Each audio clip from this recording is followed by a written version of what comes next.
अरे, आप यहाँ बैठे हैं। मैंने आपको कहाँ कहाँ नहीं ढूंढा, लेकिन आप इस कुएं के पास क्या कर रहे हैं? भाग्यवान, मेरा तो मन कर रहा है कि मैं इस कुएं में कूदकर अपनी जान दे दूं। अरे, आप ऐसा क्यों कह रहे हैं? और ऐसी क्या मुसीबत आ पड़ी जो आप इस कुएं में कूदने की बात कर रहे हैं? भाग्यवान, तुमको तो पता ही है कि मुझे छाते बनाने के अलावा कुछ नहीं आता, लेकिन जब मैं छातों को बेचने बाजार जाता हूँ तो कोई भी मेरे छाते खरीदता ही नहीं है।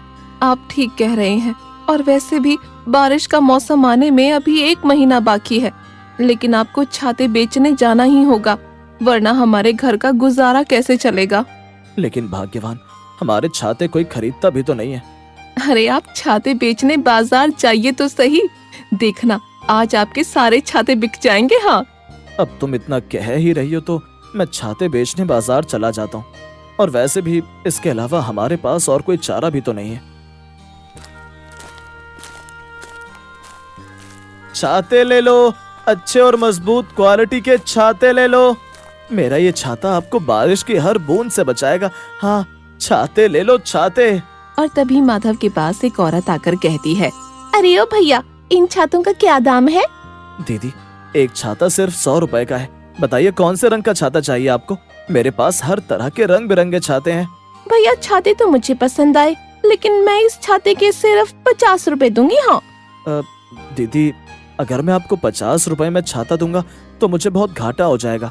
मैं आपको 50 रुपए में ये छाता नहीं दे सकता। अगर नहीं दे सकते तो अपने छाते अपने पास ही रखो, और वैसे भी ये छाते इतने कोई खास भी नहीं है। और फिर वो औरत माधव को भला बुरा कहकर वहाँ से चली जाती है। माधव मुंह लटका कर बैठ जाता है। अरे ओ भाई, छाते लोगे क्या?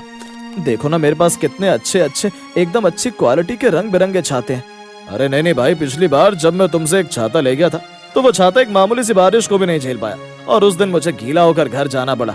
अरे तुम एकदम घटिया क्वालिटी के छाते बनाते हो यार, मुझे नहीं चाहिए छाते। अरे ये तुम क्या कह रहे हो? मेरे छाते मजबूत और अच्छी क्वालिटी के होते हैं, तुम मेरे छातों के बारे में ऐसा नहीं कह सकते। अबे हट, तुझसे तो बात ही करना बेकार है। खामखा मेरा समय बर्बाद कर दिया तूने। वो व्यक्ति भी माधव की ओर टेढ़ा मुंह करके वहाँ से चला जाता है।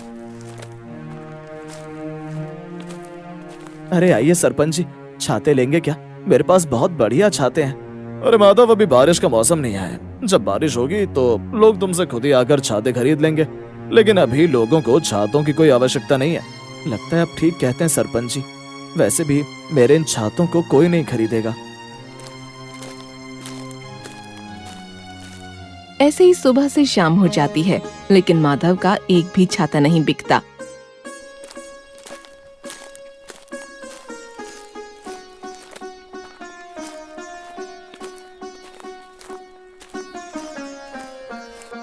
जी, आप आ गए?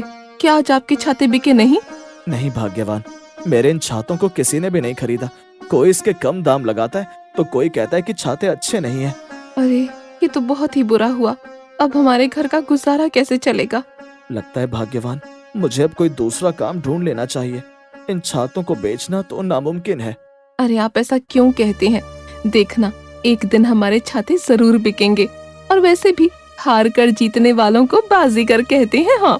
और फिर माधुरी कुछ देर सोचती है, फिर माधव से कहती है, ए जी, मेरे पास एकदम लल्लन टाप आइडिया है, अगर आपका हो तो मैं बताऊं? बताओ भाग्यवान, मैं भी तो देखूं कि तुम्हारे दिमाग में कौन सा लल्लन टॉप आइडिया आया है। और फिर माधुरी माधव के कान में कुछ फुसफुसाने लगती है। अरे वाह भाग्यवान, तुम तो बहुत ही होशियार हो, लेकिन ये सब करना क्या सही होगा? जी, धंधा आगे बढ़ाने के लिए आटे में नमक जितना झूठ चलता ही है। ठीक है भाग्यवान, अगर तुम कहती हो तो मैं ये सब करने के लिए तैयार हूँ।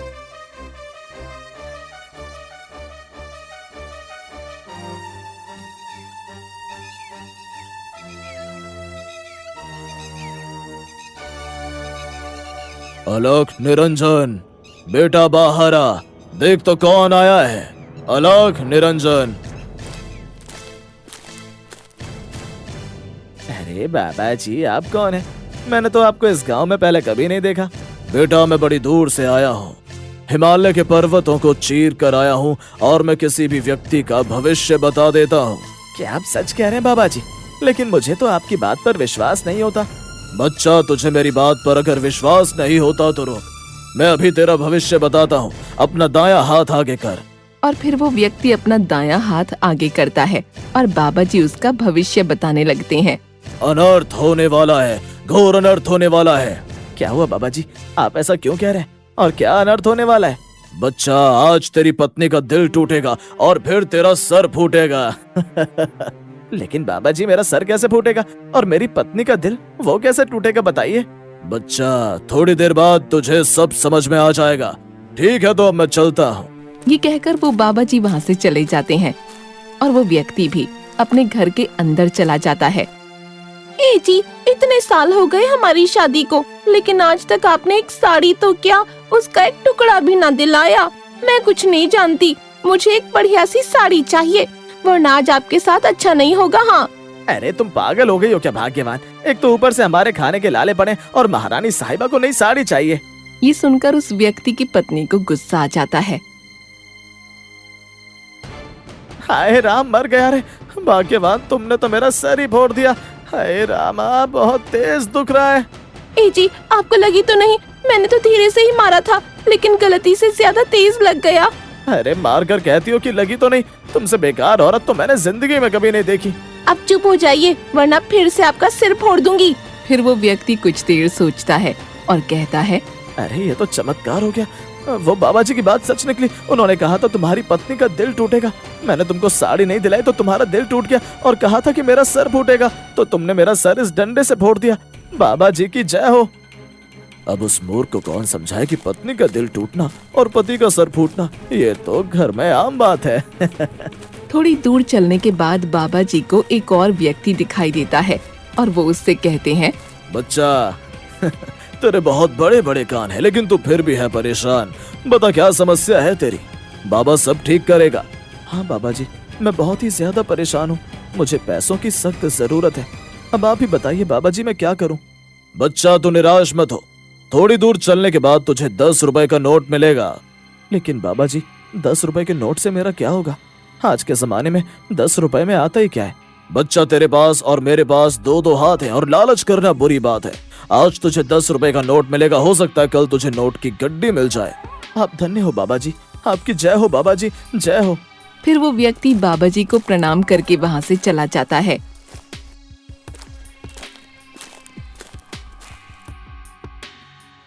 अरे बाबा जी की बात सच निकली, मुझे 10 रुपए का नोट मिल गया। बाबा जी आप धन्य हो बाबा जी। अब उस मूर्ख को कौन समझाए कि वो 10 रुपए का नोट किसी और ने नहीं बल्कि मैंने ही जमीन पर फेंका था। ऐसे ही माधव बाबा जी के भेष में गांव में जगह जगह जाता है और गांव के सारे लोग उसे असली का बाबा जी मान लेते हैं।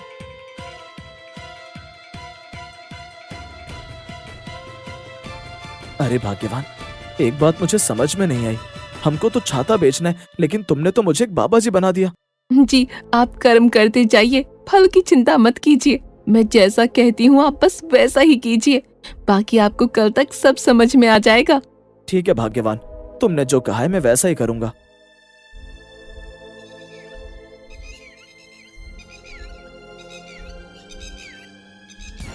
अगले दिन पूरे गांव में ये खबर फैल जाती है कि गांव में एक बाबा जी आए हैं जो भविष्य बताते हैं। अरे भाई, तुमने सुना कि गांव में एक बाबा जी आए और वो सभी का भविष्य बता देते हैं? हाँ भाई, सुना तो मैंने भी है, और कल बाबा जी ने कुछ लोगों का भविष्य भी बताया था और बाबा जी की बात सच निकली। भाई, मुझे भी अपना भविष्य जानना है, मैं भी तो देखूं कि आखिर मेरे भविष्य में क्या लिखा है। अरे भाई, तेरा भविष्य तो मैं भी बता सकता हूँ। क्या तू मेरा भविष्य बताएगा? अच्छा चल बता कि मेरे भविष्य में क्या लिखा है। अरे भाई, तेरे भविष्य में तो अपनी बीबी की मार खाना और गायों को चारा खिलाने लिखा है। उस व्यक्ति की ये बात सुनकर चौपाल पर खड़े सारे लोग हंसने लगते हैं। साले, मैं तुझे छोड़ूंगा नहीं। तेरे भविष्य में ये लिखा है कि तू आज मुझसे बहुत मार खाएगा। रुक, तुझे अभी बताता हूँ। और फिर वो दोनों आपस में लड़ने लगते हैं और एक दूसरे पर लात और घूंसे की बारिश कर देते हैं। बच्चा, हम सभी एक साथ हैं और लड़ाई झगड़ा करना बुरी बात है। अरे बाबा जी, आप प्रणाम। बाबा जी कैसे हैं आप? बच्चा, माचिस मिलती है सस्ती में और बाबा रहता है एकदम मस्ती में। अलख निरंजन। अरे वाह बाबा जी, आप तो भविष्य बताने के साथ साथ शायरी भी अच्छी बोल लेते हैं। अरे बाबा जी, ये सब छोड़िए, पहले ये बताइए कि मेरी शादी कब होगी? अब तो मैं बूढ़ा हो चला हूँ। अरे ये भाग्यवान ने मुझे कहाँ फंसा दिया। अब इस व्यक्ति से मैं क्या कहूँ, मुझे तो कुछ समझ ही नहीं आ रहा है। अरे बाबा जी क्या सोच में पड़ गए, जल्दी बताइए ना कि मेरी शादी कब होगी। बच्चा, दीवार पर जाले हो जाते हैं मकड़ी से, जल्दी तेरी शादी होगी एक सुंदर लड़की से। अलख निरंजन। बाबा जी की जय हो। बाबा जी, अब मेरा भविष्य बताइए कि मैं करोड़पति कब बनूंगा। शक्ल तो एकदम सुअर जैसी और साले को करोड़पति बनना है। अरे क्या हुआ बाबा जी, आप चुप काहे हो गए। अलख निरंजन, बच्चा जिसके काटने से मृत्यु हो जाती है उसे कहते हैं सांप, और तू जल्दी बनेगा करोड़पतियों का बाप। बाबा जी आप धन्य हो, बाबा जी की जय हो। फिर चौपाल पर खड़े सभी लोग बाबा से अपना अपना भविष्य जानने लगते हैं और तभी वहाँ पर गांव के सरपंच जी आ जाते हैं। अरे बाबा जी प्रणाम, हमने सुना है कि आप भविष्य बताते हैं। हाँ बच्चा, पूछो जो पूछना है, बाबा सब जानता है। बाबा जी मुझे मेरे बारे में कुछ नहीं जानना, मुझे अपने गांव के बारे में जानना है कि इस गांव पर कोई संकट आ सकता है कि नहीं। यही सही मौका है अपने छाते बेचने का। अब देखो माधव का कमाल। अलख निरंजन, अनर्थ, इस गांव में अनर्थ होने वाला है। इस गांव में 15 दिनों बाद घनघोर बारिश होने वाली है। सारा गांव बाढ़ आने से डूब जाएगा। क्या सारा गांव बाढ़ से डूब जाएगा? इसका मतलब हम जल्दी मरने वाले हैं। लेकिन बाबा जी इस बाढ़ से बचने का कोई तो उपाय होगा, कृपया करके हमें उस बाढ़ से बचा लीजिए बाबा जी। इस बाढ़ से बचने का एक ही उपाय है, तुम्हें अधिक से अधिक छाते खरीदने होंगे। अगर गांव के सभी लोगों ने छाते खरीद लिए तो हो सकता है कि बाढ़ से बचा जा सके। लेकिन बाबा जी एक मामूली से छाते से बाढ़ को कैसे रोका जा सकता है? बच्चा, तुम्हारे गांव में एक माधव नाम का व्यक्ति छाते बेचता है। उसके छाते कोई मामूली छाते नहीं है। उन छातों को बारिश में इस्तेमाल करने से बारिश का स्तर कम हो जाता है, जिससे बाढ़ आने की संभावना कम हो जाती है। तुम्हें उसी से छाते खरीदने होंगे। आप ठीक कहते हैं बाबा जी, हम उस माधव से छाते खरीदेंगे। आखिर हमारे गांव का सवाल है, हम हमारे गांव में बाढ़ नहीं आने देंगे। क्यों भाइयों? हाँ, हम हमारे गांव में बाढ़ नहीं आने देंगे। किसी काम को करने के लिए कभी कभी गधे को भी बाप बनाना पड़ता है। छाते ले लो, अच्छे और मजबूत क्वालिटी के छाते ले लो। अरे आओ भाइयों आओ, छाते ले लो। अरे माधव भाई, मुझे जल्दी से एक बढ़िया सा छाता दे दो। हाँ माधव भाई, मुझे भी एक छाता दे दो, और हाँ, छाता एकदम मजबूत होना चाहिए। अरे रुकिए रुकिए, सभी को छाता मिलेगा। ऐसा छाता दूंगा कि कभी टूटेगा ही नहीं। देखते ही देखते माधव के सभी छाते बिक जाते हैं, जिसे देखकर माधव बहुत ज्यादा खुश हो जाता है।